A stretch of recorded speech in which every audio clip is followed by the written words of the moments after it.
When I first took the job as the driver for the Millionaire's family, I had no idea why so many before me had quit. The mansion looked grand, the cars were luxurious, and the paycheck was something most men would envy. I thought I had struck gold. But the moment I met the family, I began to understand why every driver before me had walked away. Mr. Johnson, the millionaire, was rarely home, buried under his empire of businesses. His wife, Clara, carried herself with an air of superiority that made anyone feel small. Their teenage children, Alex and Sophie, were spoiled beyond measure, treating staff like disposable objects.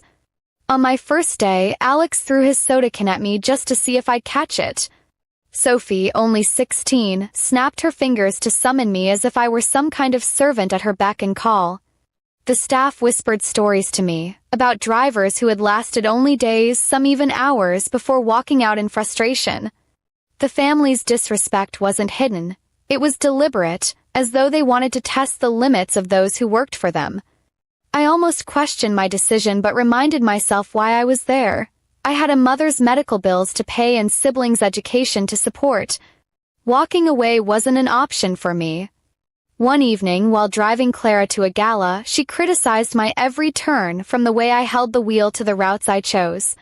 My pride burned, but I kept silent. Later that night, Alex drunkenly demanded I pick him up at midnight. When I arrived, he threw up in the back seat and then blamed me for not having the right kind of bags ready. It would have been enough to make any man quit, but I endured. The breakthrough came on a rainy night. Sophie had insisted on sneaking out to a party, and when I drove her back, the car skidded dangerously on the wet road. I managed to regain control, narrowly avoiding a crash. She was shaken, her arrogant mask cracking as she whispered a trembling "thank you." For the first time, she looked at me not as a servant but as someone who had just saved her life. After that night, Sophie's attitude softened.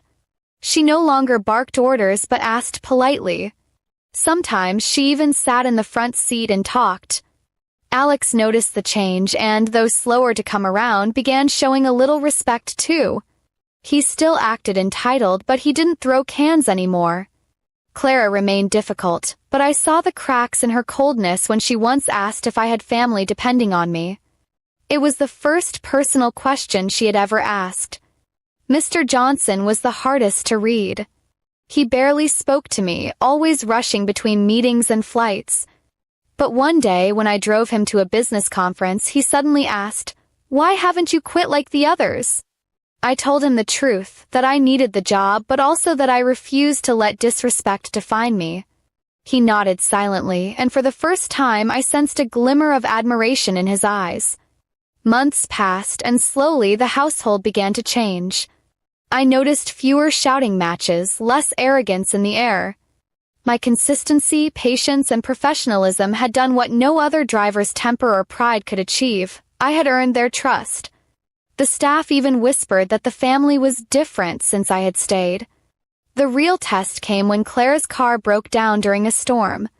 I was already off duty, but when I heard she was stranded, I rushed to find her.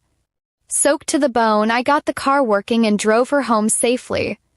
That night, she looked at me with genuine gratitude and admitted, "Maybe we needed someone like you to remind us how to treat people."